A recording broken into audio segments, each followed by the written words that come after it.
부모와 자식이 한 테이블에 앉아 이력서를 쓰는 풍경. 이제는 낯설다 말하기 어려운 그 풍경 어떻게 바라봐야 될까요? 오늘은 두 분과 함께 청년 취업 그리고 중장년층 재취업 관련한 문제 정책 이야기 나눠보겠습니다.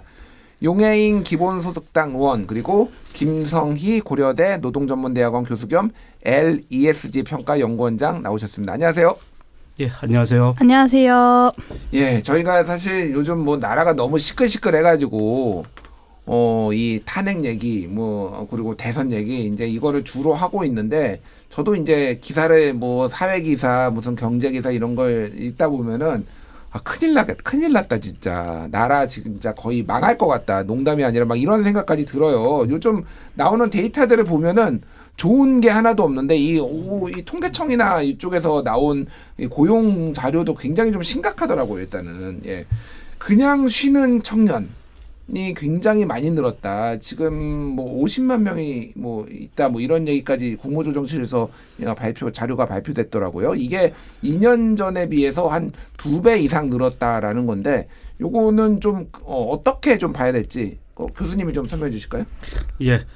그냥 쉬었다는 인구는 이제 노동 능력은 있는데 취업 활동을 하지 않는 사람들이 대표적으로 학생이나 그 주부가 그런데 사실은 이 사람들은 이제 그런 사유가 있는 거고 일시적 장애나 질병 없이 이런 취업 활동에 참여하지 않는 사람이죠. 예. 그래서 뭐 은둔형 외톨이는 꼭 아니고요. 그리고 실망실업자. 실질적으로 그러니까 좋은 직업을 구하기 어려울 것 같아서 그냥 일시적으로 취업 활동을 중단한 사람이다. 그래서 취업이 원활하게 이루어지지 않을 것 같다. 또는 내가 원하는 수준의 그런 직업은 별로 없다. 이렇게 생각해서 쉬는 인구가 계속 늘어나고 있어서 코로나 때보다 더 많이 늘어난 상황입니다. 예. 그러니까 매우 심각한 청년 유화 현상을 초래하는 것 아니냐라는 염려가 되는 실정이죠. 예.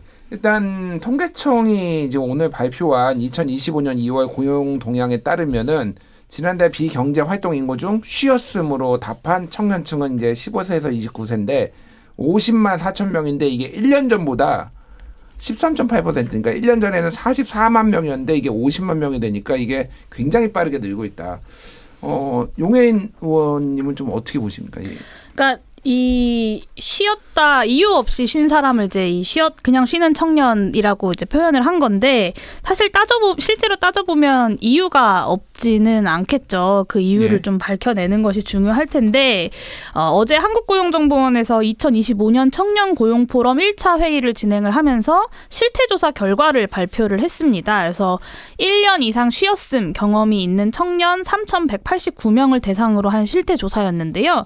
그 사유에 대한 결과를 보면 쉬었음을 선택한 사유를 보면 가장 많은 답변이 적합한 일자리가 부족하다. 그리고 두 번째가 교육과 자기개발이었고 세 번째가 번아웃이었습니다. 그리고 네 번째가 심리적 정신적 문제였는데요. 근데 우리 사회에서는 이런 이유로 이제 쉬었다라고 답한 사람들을 그냥 이유도 없이 구직 활동을 하지 않는 사람으로 경제 활동에 전혀 도움이 되지 않는 사람으로 쉽게 이야기하고 이제 끝나 버립니다. 근데 이 원인 조사 결과에 따르면 이유 없이 구직 활동을 안 하고 있는 것이 아니다라는 걸 좀 확인할 수 있는 거고요. 저는 청년들이 이런 이유 속에서 계속해서 좀 도전을 이어갈 수 있는 제도적 개선 방향들을 우리가 좀 머리를 맞대서 만들어내야 하지 않을까라고 생각합니다. 알겠습니다. 이게 결국은 김성희 교수님께 좀 여쭤볼게요. 예. 노동정책도 전문가시기도 하니까 지금 청년층의 어떤 고용률도 지금 최근에 보면 42%까지 떨어져가지고 지금 뭐 그 팬데믹 때 초반에 그때 나왔던 때 이후로 굉장히 안 좋은 그런 상황이기도 하고 전체적으로 이게 지금 일자리 미스매치 현상이 많이 벌어지는 거 아니냐. 청년들이 원하는 일자리와 실제 나와 있는 일자리가 지금 서로 맞지 않는 거 아니냐. 또 일선에서는 굉장히 사람이 없어서 또 난리다 이런 얘기도 나오니까 어떻게 보십니까? 우리나라의 일자리 자체가 양극화돼 있어서 양극화요? 경제 구조가 양극화돼 있고 예. 대기업 공공부문에 상위 10% 20% 너무 많이 잡아도 20%의 좋은 일자리와 80% 이상의 질 나쁜 일자리가 공존하고 있는데 청년들이 선택할 수 있는 일자리는 다 질 나쁜 일자리에 다 몰려갈 수밖에 없는 상황이죠. 그래서 눈높이가 높아서가 아니라 우리나라의 경제적 수준, 문화적 수준, 사회적 수준에 맞는 그런 소득을 누릴 만한 일자리 자체가 충분히 제공되지 않고 있는 문제가 오랫동안 지속되고 있기 때문에 이런 쉬었음 인구가 늘어나는 또 취업하는 청년들 자체가 줄어드는 이런 상황이 벌어지고 있는 거죠. 그래서 이런 일정한 수준, 우리의 중간 수준의 생활이 영위 가능할 것 같다고 앞으로도 그럴 만한 일자리 자체를 만들어내는 게 중요하다. 예. 새로 만들라는 게 아니라요. 있는 일자리가 너무 질 나쁜 일자리가 많기 때문에 대표적으로 이렇습니다. 요새는 특수고용, 프리랜서, 플랫폼 노동이라 그러죠. 예. 노동으로 인정받지 못하는 노동입니다. 근로기준법에 보호도 받지 못하는 그런 노동자, 사업소득세 내는 사람들이죠. 그런 청년 인구가 급증하고 있습니다.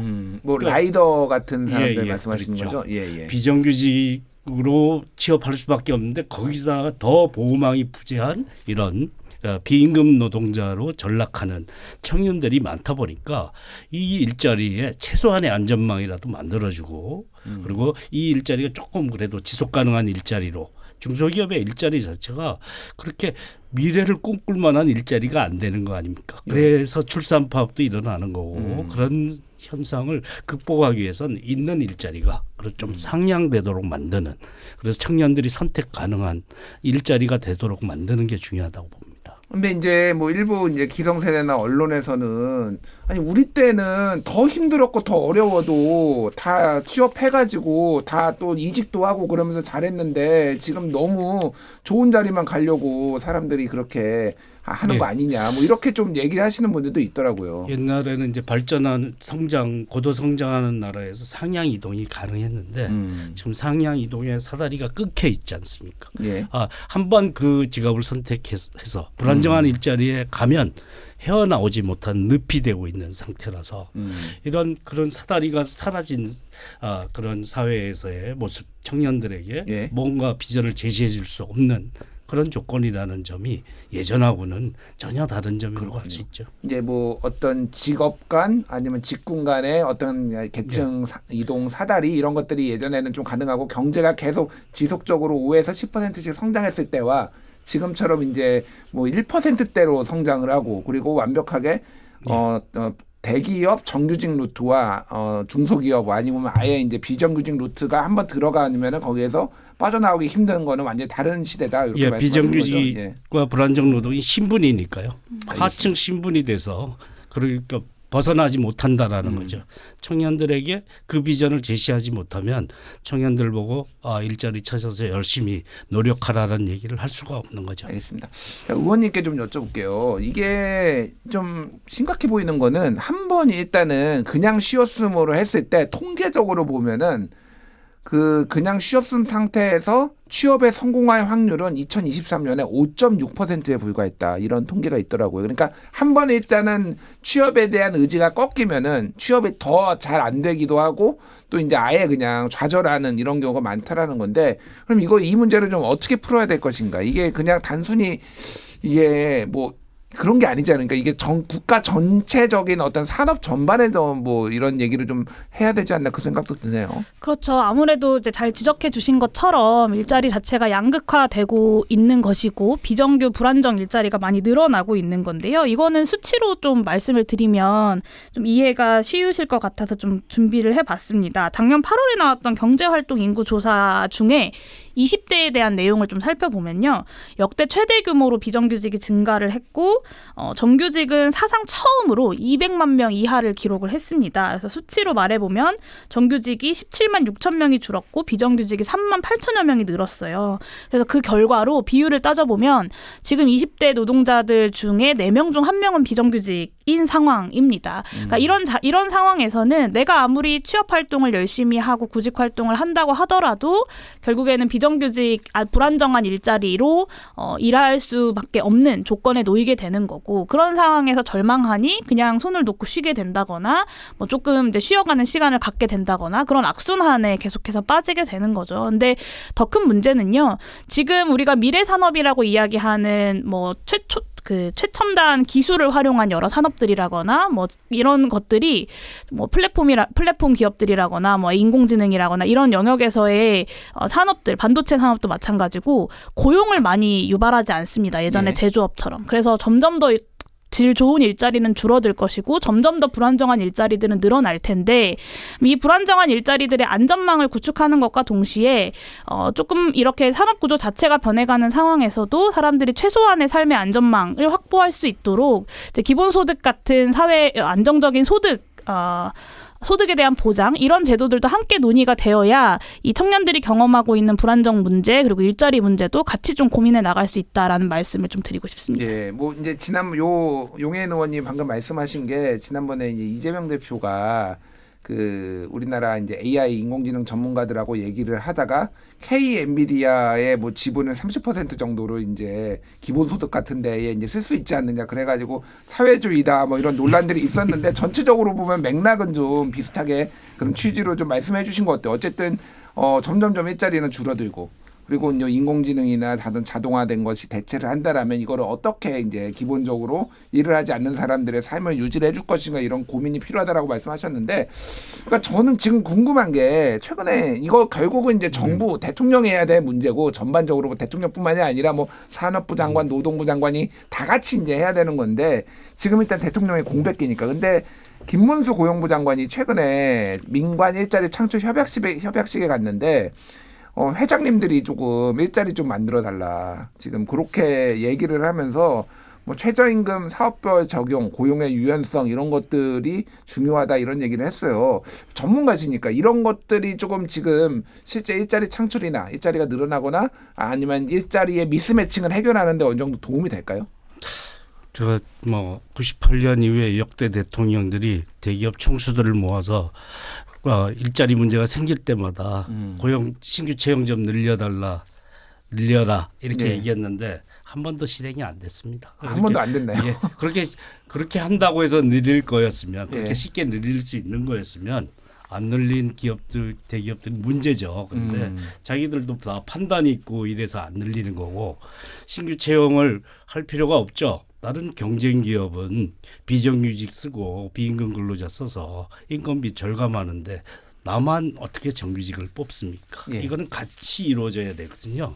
그러니까 고용노동부 장관이나 대통령이 총수를 불러서 얘기하려면 이런 정규직 위주로 채용하거나 안정적인 고용 위주로 불안정 고용을 남발하는 것을 줄일 수 있는 우리가 제도를 시행하니 그거에 따르라고 얘기를 하는 것이 맞는 거죠. 그래야지 청년들의 신규 채용이 늘어날 수 있는 것이죠.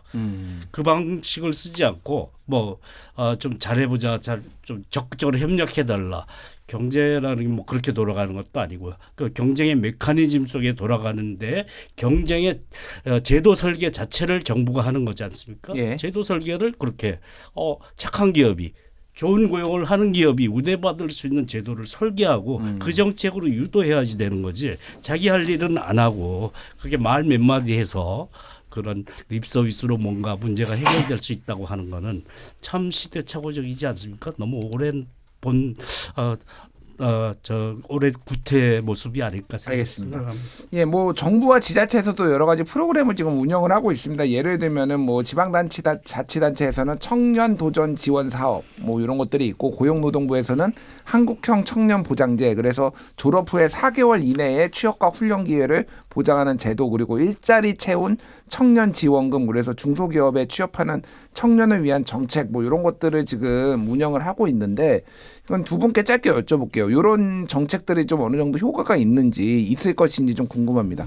용해인 의원님은 어떻게 보십니까? 네, 일단 그 지자체에서 그 공모 방식으로 하는 청년 도전 지원 사업 같은 경우는 제가 이렇게 좀 살펴보니까 그 구직 단념 청년을 어떻게 규정을 하냐면 사업 신청일 이전에 6개월 이상 취업 교육 직업 훈련을 받은 적이 없어야 되고 그리고 구직 단념 청년 상담원으로부터 상담을 받아서 30점 만점에 21점 이상인 청년이어야만 지원을 받을 수 있는 거예요. 그러니까 이전에 실업급여를 받거나 다른 유사한 뭐 정부 차원의 정책에 참여했다면 이 혜택을 받을 수 없는 거죠. 그러니까 어떻게든 선별해서 마지막까지 몰려있는 청년들만 지원하겠다라는 의지가 좀 느껴지는 사업이었고, 그리고 정부의 그 한국형 청년보장제 같은 경우는 뭐 EU에서 2013년부터 도입한 제도인데 여기에 대해서 좀 시행착오를 어떻게 겪었는가 EU가 이런 것들을 좀 면밀히 검토해야 할 필요가 있어 보입니다. 그러니까 일각에서는 유럽연합에서의 이 청년보장제가 실제로 청년 실업률 감소에 별로 도움이 되지 않았다라는 분석도 있거든요. 예. 오히려 경제성장과 같은 거시경제적 요인이 작용을 했거나 아니면 청년 집단 규모 자체가 줄어들면서 이제 발생한 인구학적인 변동에 의해서 좀 수치가 개선된 것이다라는 그 주장들도 있어서 예. 결국에는 앞서 말씀드렸던 것들이랑 좀 연결해서 말씀을 드리면 국가가 개입해서 취업과 훈련의 기회를 보장한다고 한들 그 일자리가 불안정하다고 한다면, 그리고 경제성장에 대한 제대로 된 대책이 마련되지 않고 말씀하신 것처럼 기업들 간의 경쟁의 메커니즘을 국가가 제대로 구축하지 못한다면 결국엔 청년들이 일자리 그만두고 쉬었음으로 돌아갔다가 또다시 열악한 일자리에서 몇 개월 일하고 실업급여 받고 또 쉬었음으로 돌아가는 이 악순환이 반복될 수밖에 없을 거다라는 말씀 드립니다. 알겠습니다. 김성현 교수님 어떻게 보십니까? 예, 뭐 뭘 하든 백화제방으로 다양한 방식 공모를 하든 중앙정부가 독자적으로 하든 지방자치제가 뭐 또 지역의 청년들을 위해서 정책을 피든 다양한 것이 있긴 있는데요. 범위가 너무 좁습니다.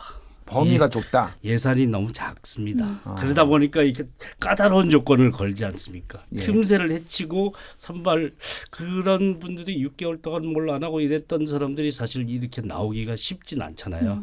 또 다시 나오는 게 작은 지원금을 미끼로 그 사람들을 끌어낼 수 있다라고 생각하는 것도 좀 문제고, 그 범위를 더 넓혀서 폭넓게 통합형 설계제도가 필요하다라고 생각하죠. 예. 이후에 청년 보장을 뭐 서울시도 했었고, 그런데 그게 어쨌든 하나의 종합적인 통합된 정책 슬로건이라는 측면에서는 의미가 있지 않습니까? 뭐 고용노동부도 하겠다고 하는데 한국형을 붙여갖고 이상하게 여전히 구직활동 지원에만 초점을 두는 그런 경향이 있는데, 원래 청년보장이라는 건 청년의 삶의 다양한 영역, 일자리도 있고 직업훈련도 있지만 그것뿐만이 아니라 복지나 주거나 어떤 삶을 영위해 나가는 여러 수단들에 대한 지원, 소득에 대한 지원까지도 포함되는 거거든요. 알겠습니다. 이런 종합적인 설계도가 굉장히 중요하고 대상폭을 넓힐 수 있는 그런 과감한 정책이 한 번도 제대로 이루어진 적이 없다, 이렇게 알겠습니다. 예,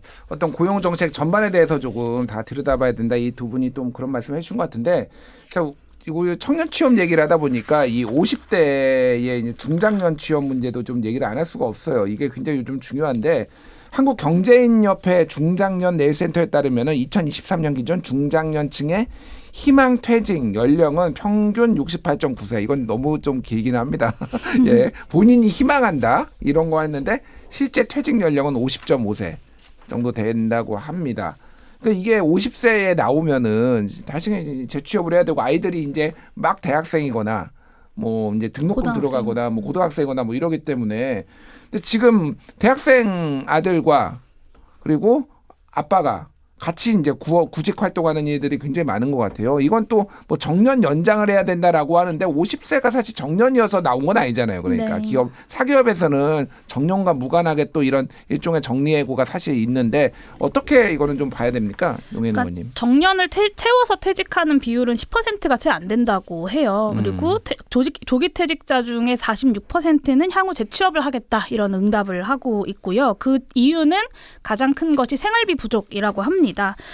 근데 사실 이 아까 우리가 앞서 이야기한 것들이 2030이라고 숫자를 붙여서 그렇지 5060에서도 동일하게 현상들이 나타나거든요. 예. 그러니까 앞서 살펴봤던 그 쉬었음 인구가 5060 세대에서도 증가하는 추세에 있습니다.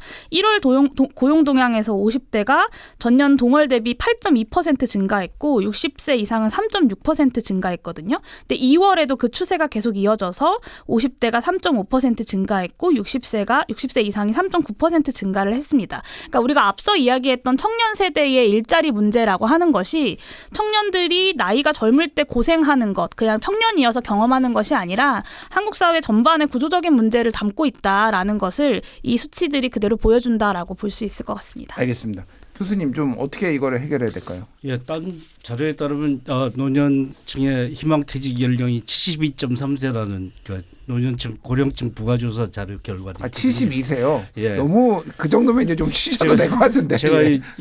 이런 그 고령층 소득사각지대 문제 얘기할 때마다 예. 아니 늙어 죽을 때까지 일하라는 얘기냐, 이런 나라가 어딨냐 이러는데 그런데 현실은 사회연금이 채워주지 않고 가족이 예. 돌봐주지도 않으면 자기가 일해서 뼈빠지게 일해서라도 어떤 생활비를 벌충할 수밖에 없는 게 우리 현실이지 않습니까? 그래도 일하게라도 해주는 것, 예. 그것이 바람직하지 않은데 불가피한 우리나라의 현실인데 그마저도 충분히 제공되고 있지 않다. 예. 이게 우리의 문제라고 생각합니다.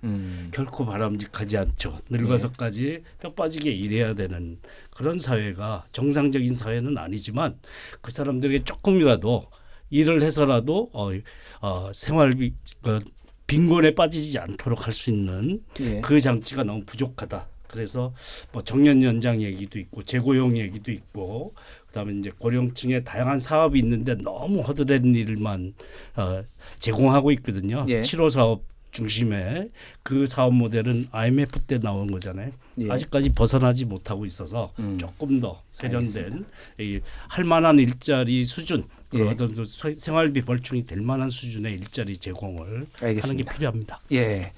두 분 얘기를 들어보니까 빨리 이 대한민국의 어떤 리더십이 회복돼야 되지 않나 그 생각이 우선 듭니다. 이게 굉장히 어려운 문제라는 생각이 드네요. 오늘 실업과 일자리 문제 이야기 나눠봤습니다. 두 분 감사합니다. 감사합니다. 고맙습니다.